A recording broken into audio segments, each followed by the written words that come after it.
What a great way to start. Have a drink. No. It's been a while, I guess. I've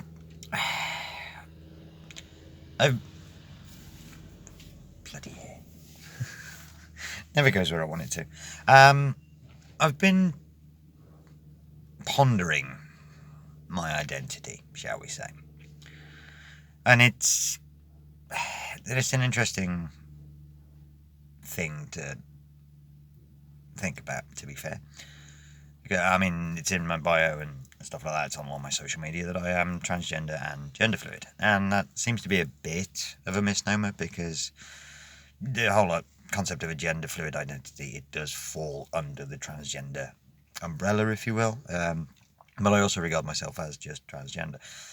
And it's odd. I think, on a personal level, this is all on a personal level, I think that basically I coined myself gender fluid because I'm not so much forced, but it's kind of expected that I sort of live in boy mode, if you follow what I mean.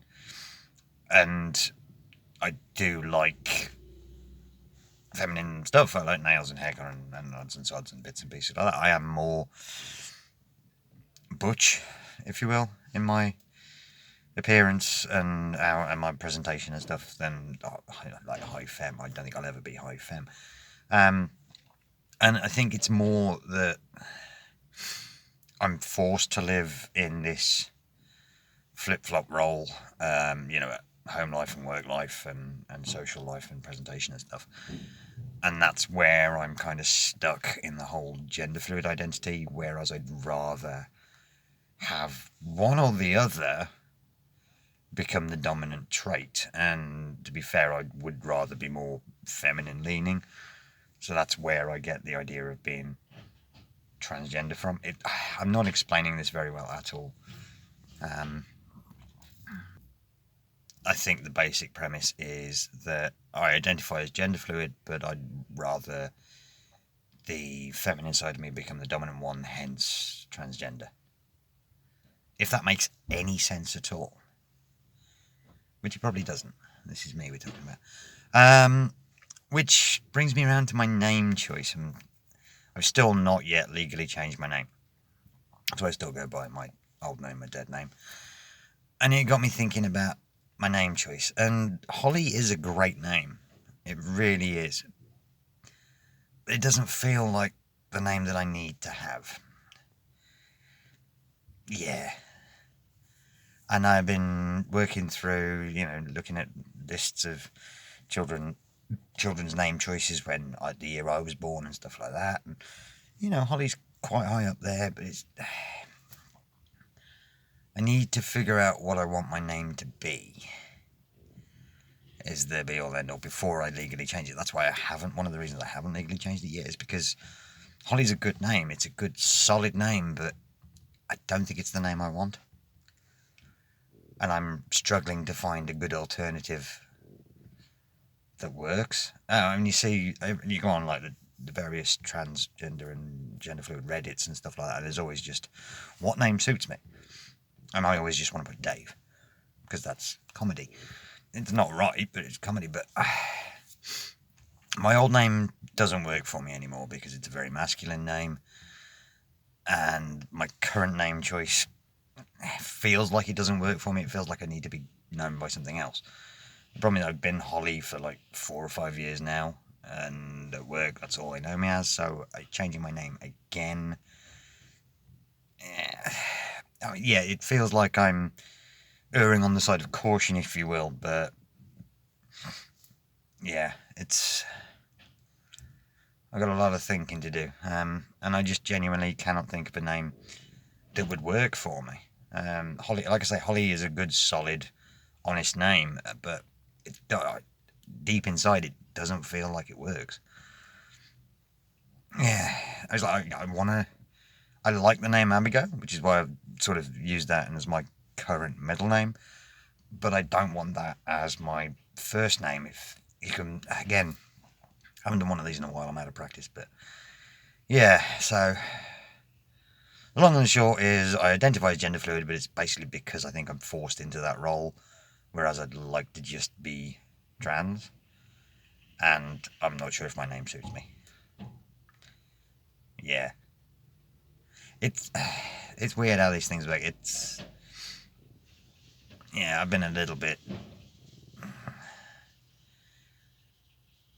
lost, shall we say, recently in terms of transition stuff, because it's now 1,000 days since I went on the waitlist for the GIC, and it does get you thinking, because there's all the things that I could have done over those 3 years and should have done, and chose to just play the safe game. And the way society is currently going with like the anti-trans rhetoric and the NHS coming out with rules saying you can't be gender non-conforming unless you've got a doctor's note as a child. It's something like that. It's just a big mess. And I convince myself that it doesn't affect me. And it quite clearly does, because it gets me thinking, what's the safe route? What's the easy route? What's going to make the most people happy? And to hell with my happiness. And it does get your brain churning. And I'm not in a bad... I'll preface this, I'm not in a bad place at the moment. I'm in a very good, very healthy mindset. But I'm just... it's confusing me. It's befuddling me. Yeah. Good. I mean, optimistically, I've got 6 months till I actually get called by the GIC and said, hey, we've got an appointment for you. Optimistically. But, yeah, the way it's going. But no, it's, yeah. But as I say, I'm in a good mind space currently. Just lost, if you will. It's weird that you can be... Where are you running to? Oh, is he playing the Indiana Jones? Yes, he is. Fair enough. That's just watching somebody run through a gate. But yeah, it's odd how you can find yourself in a good place and still be adrift a little. I mean, it doesn't help that the way my body has been changing recently. And again, it's constantly changing, weight loss and fat redistribution and stuff like that. They reckon, well, there's this rumour, shall we say, it's not really a rumour, but it's like things don't happen after 3 years. If you're on hormone replacement for like 3 years, after 3 years, things stop changing. And the basis for that is the fact that the studies tend to only run for 3 years. So after 3 years, they don't follow it up. So this has now become changes don't happen after 3 years. It's because it's not documented after 3 years. And I'm now on year 4 or something like that. Excuse me. Of DIY hormones. And I'm still changing, and it's making it a bugger to buy clothes. Because it's like, oh, that'll look good on me. And then a week later I've lost a stone and I'm like, bugger. A couple of pounds rather. But yeah, my weight fluctuates, and it's like I went down to a B cup because they shrunk, but now my rib cage musculature has shrunk again, so I'm back up to a C cup. But now it's all gathering just above my hips, which is unfortunate because it makes me look like a pear. And then, you go below the hips and then there's nothing, so it's like, I look like Hank Hill, basically, if you've watched that at all. And it's unfortunate because that's not where I want to be, and it's finding the motivation to exercise to get rid of that. But I've gone off on one. Yeah. Well, that'll do. That's another stream of conscious for you. So, yeah, keep you occupied for another couple of months. Whenever I get around to remember to do another one. Yeah, okay, that'll do. I've taken up enough of your day, and I've got to go to work. Right, speak soon. Take care. Ta-da.